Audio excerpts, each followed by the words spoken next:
Imagine waking up one day and realizing that everything you believed, every decision you made, wasn't really yours. That your thoughts, your emotions, and even your identity had been slowly taken over. That's the terrifying power of cults. But how do they do it? How do seemingly normal, intelligent people get trapped in these groups? And why does brainwashing work so well?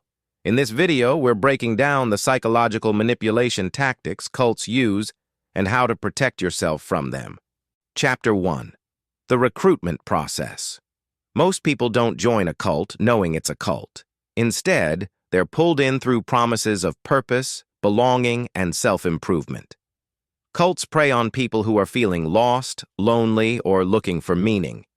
They'll often use love bombing, showering new recruits with affection, attention, and validation. You're made to feel special, like you've finally found a group that understands you. But this is just the bait. The trap is set. Chapter 2. Isolation and control. Cults don't recruit people by saying, "Hey, join our cult." Instead, they make you feel special, accepted, and understood.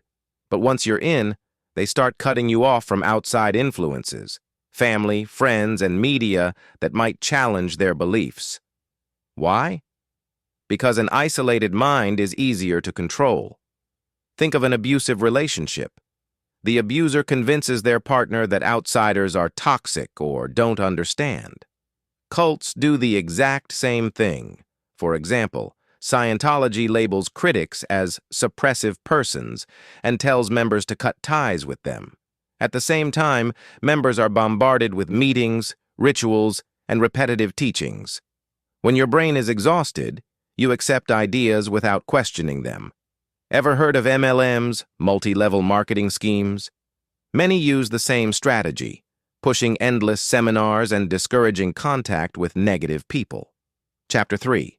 Breaking you down to build you up. Once isolated, cults break down your sense of self. They use guilt and shame, making you feel unworthy without them. Public confession, forcing members to admit faults in front of the group. Fear, warning of terrible consequences if you leave.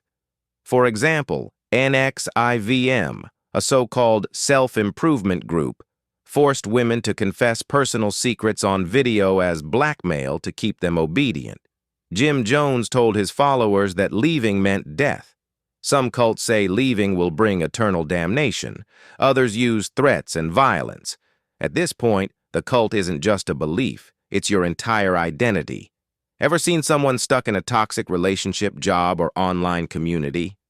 They might see the red flags, but admitting they were fooled is too painful. So instead, they double down. Chapter 4. Why does this work? Why does brainwashing work? Because our brains crave certainty. We want clear answers, social belonging. We need a tribe, purpose. We want to feel like we matter. Cults provide all three while removing other options. This creates cognitive dissonance. Imagine you've spent years and thousands of dollars on a self-improvement program. Then one day, you start to doubt it. But if you admit it's a scam, you're admitting you wasted your time, money, and belief. That's painful, so instead you convince yourself it's real. Chapter 5. Escaping the mind trap. So how do you protect yourself? Stay critical. If a group discourages questions, that's a red flag. Stay connected. Isolation is a control tactic. Keep ties with different perspectives. Trust your gut. If something feels off, don't ignore it. And cults aren't just religious. They exist in self-help movements, politics, MLMs, and even online fandoms. Ever noticed how some online groups demand total loyalty, attack outsiders, and shame members who disagree? That's cult behavior. If this video helped you spot the warning signs, hit like and share it. More awareness equals less manipulation.